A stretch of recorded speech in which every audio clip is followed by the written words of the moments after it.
L'Europe suffoque sous une vague de chaleur exceptionnelle qui fracasse des records de température de l'Espagne au Royaume-Uni. Les autorités européennes multiplient les avertissements. Les scientifiques et les météorologues lient ces épisodes extrêmes au changement climatique et craignent que ce ne soit qu'un avant-goût des étés à venir. À Madrid, le mercure pourrait atteindre les 40 degrés dès cette semaine, bien au-delà des normales de saison. Et c'est là qu'on rejoint Romain Chauvet, journaliste pigiste qui est en Espagne. Bonjour à vous. Bonsoir à vous, bonjour. Parce qu'on est en soirée, effectivement, déjà de votre côté en Europe. À quel point la chaleur actuelle est inhabituelle pour ce mois de mai? Oui, eh bien, écoutez, Gérald, ce que nous dit ici l'agence météorologique espagnole, c'est qu'on a connu au cours des derniers jours des températures en Espagne que l'on voit généralement au mois de juillet.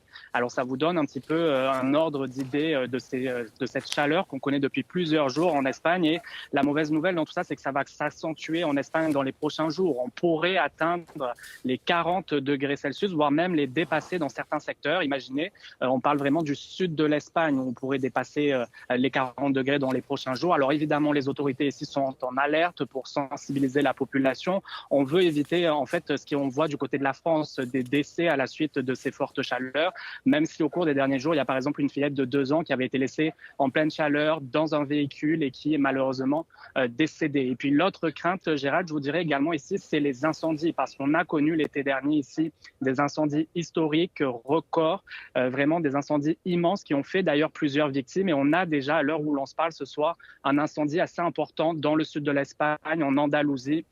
400 hectares déjà qui sont partis en fumée, donc des moyens à la fois terrestres et aériens qui sont mobilisés sur place. Mais évidemment, on redoute les fortes températures des prochains jours. Et est-ce qu'il y a d'autres impacts économiques, par exemple? Est-ce que des commerces se sont fermés, des touristes qui changent leurs plans? Des touristes qui changent leur plan, oui, j'en ai rencontré quelques-uns aujourd'hui à Madrid.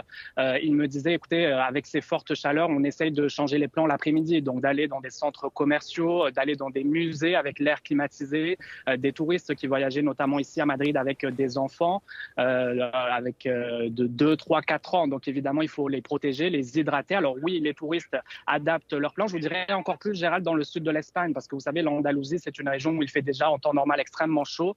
Et en ce moment, la chaleur est vraiment étouffante quasiment. Alors ça change beaucoup de plans. Pour les magasins, pour l'instant, je vous dirais que tout reste en place, tout reste ouvert.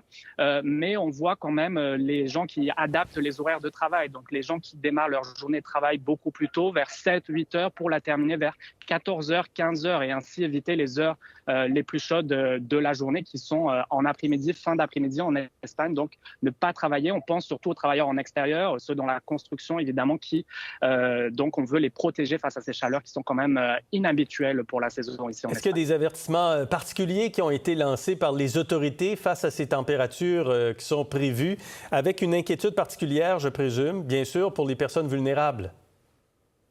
Oui, effectivement. Donc, les personnes les plus âgées, les enfants également, on a beaucoup misé dans les derniers jours sur ces messages de prévention, de sensibilisation, parce que bon, il faut dire qu'ici, en Espagne, les Espagnols, on est habitués à ces vagues de chaleur qui, d'ailleurs, sont de plus en plus intenses, fréquentes et hâtives. C'est ce que nous disaient les scientifiques depuis plusieurs années, et on le voit vraiment ici en Espagne. Écoutez, l'été dernier, on avait eu notre première vague de chaleur ici en Espagne au mois de juin, avec un record de 46 degrés qui avait été établi.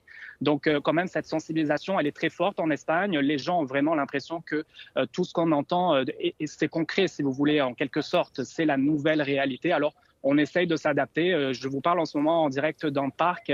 On voit un petit peu les gens ressortir parce qu'il fait moins chaud. C'est la fin de la journée, mais c'est assez particulier dans les après-midi de voir des rues quasiment désertes, ce qu'on voit généralement au mois de juillet, d'août et très peu à cette période-ci de l'année généralement. Madrid est une vieille ville, tout comme une grande majorité là, de villes européennes.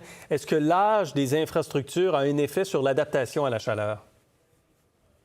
Oui, je vous dirais qu'on voit de plus en plus, déjà ce n'est pas tout le monde qui a accès à de l'air climatisé en Espagne, donc on voit de plus en plus de gens qui sont forcés de l'installer en quelque sorte parce que ces températures deviennent irrespirables, c'est difficile de vivre avec ces températures-là. Et puis je vous dirais qu'on voit également, Gérald, le retour de certaines techniques plus traditionnelles. Je pense par exemple à des maisons avec des façades blanches, vous savez, on le voit beaucoup dans le sud de l'Espagne, donc pour réfléchir la chaleur, pour éviter que la chaleur rentre dans les maisons, on voit également des les pastures, vous savez, ces cours intérieurs à l'intérieur des maisons, particulièrement là aussi dans le sud de l'Espagne, pour rafraîchir donc de manière naturelle l'intérieur des maisons. Donc on voit, on me disait, aujourd'hui je parlais avec des architectes, on me disait, on voit de plus en plus de gens qui reviennent à ces modèles-là de construction pour justement lutter contre la chaleur dans ces bâtiments, parce que oui, ce sont des bâtiments pour la plupart qui sont anciens, mal isolés et donc qui sont plus vulnérables à ces fortes chaleurs qu'on connaît de plus en plus ici en Espagne. Excellent. Romain Chauvet, vous êtes à Madrid, en Espagne. Merci d'avoir été avec nous.